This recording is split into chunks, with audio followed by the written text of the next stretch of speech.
Yo, c'est Yamired, bienvenue dans cette toute nouvelle série de tops qui me servira à aborder plusieurs sujets différents. Ce top 10 sera consacré aux meilleurs monstres de Joey. Mais attention, premièrement, c'est un classement subjectif, il ne prend en compte que mon avis personnel. Deuxièmement, il ne comprend pas seulement la puissance des monstres, mais aussi leur utilité et popularité.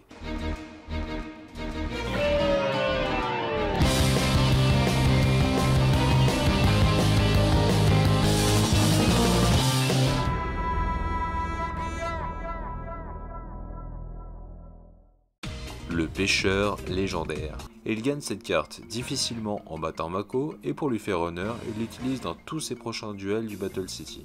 Le guerrier panthère. Beaucoup utilisé par Joey, il permet de venir à bout de la baleine forteresse de Mako. Le bébé dragon.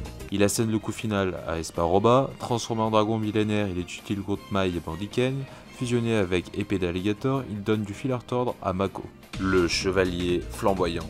Aussi appelé Spadassin des Flammes, souvent présent aux côtés de Joey, il sera celui qui le représentera dans l'arc de Noah, il fusionnera avec le Magicien des Ténèbres et obtiendra même une version bleue face à Mai.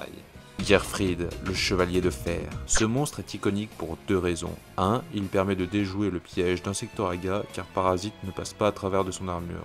2. C'est le monstre qui a failli donner le coup de grâce à Marie. Après Battle City, il obtient une fusion avec Giltia dans Yu-Gi-Oh! R et il libère toute sa puissance face à Rex dans la saga de l'Oricalque. Le magicien du temps. Donné par Yugi, il convient parfaitement à Joey qui compte beaucoup sur sa chance. Au royaume des duellistes, il s'en servira pour battre Mai, Rex et Bandiken. Jinzo. Gagné en battant Esparoba, ce monstre détruit tous les pièges sur le terrain, et il devient un véritable atout dans son jeu, notamment contre Odion qui n'utilise presque que des pièges. Guilford l'éclair. Grâce à son effet dévastateur, il lui permet de retourner la situation face à Marik et plus tard face au grand-père de Yugi dans l'ultime tournoi. La griffe d'Hermocrate. Il obtient cette carte lors de son combat contre Mai, c'est l'un des 3 dragons légendaires.